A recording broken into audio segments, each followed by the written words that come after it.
all throughout history before. Are you videoing? Yes. That before and after leading the cross, all throughout history, we have sinned and we have rebuked God. We have mocked God. We deserve total and utter destruction, like it shows in Revelation. But the Lord came down and He sent His Son to forgive us, and like that is such a good gift.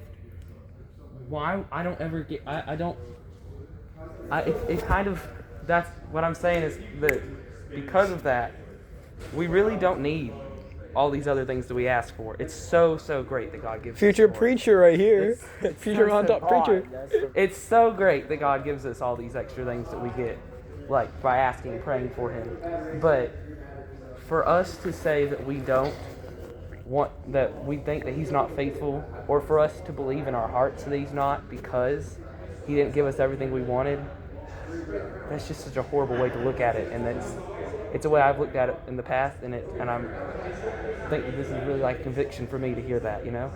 And I think it's like understanding that like can you read it one more time? Yeah. Exact words.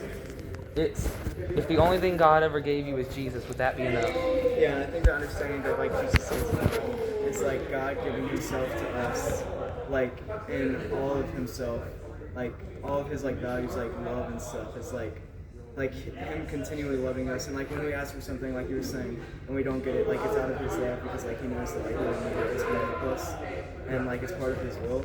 And I think that like maybe like when we look at it from that perspective, like you're kind of saying, like it can help us like understand like, hey, I don't actually need this, all I need is you, because yeah, like you were saying, like he literally is everything.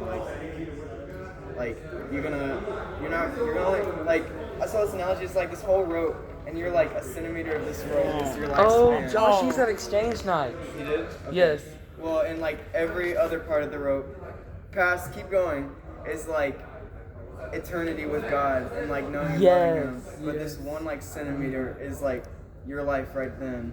And so I think that's like the motto that I've always wanted to live my life by, and I've always loved hearing, is that I've never heard that before. Actually, I've never have. But like the idea that our life we care about so much here on this earth, but it is absolutely minuscule.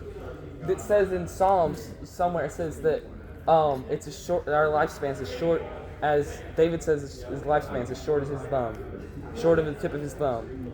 And like what he's basically like, and Ecclesiastes, it talks about how our life is so worthless, and like our life on this planet is just so short, so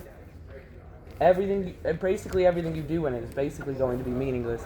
There's no reason that we should live this life trying to please ourselves, trying to find pleasure, trying to find joy, trying to find happiness in this world. Because first of all, every time we do that, we're trying to fill a God-sized hole with worldly things, which just never happens, never works. You can never fill a God-sized hole in your heart with worldly things. Amen. But then, second of all, even if you could, why would you?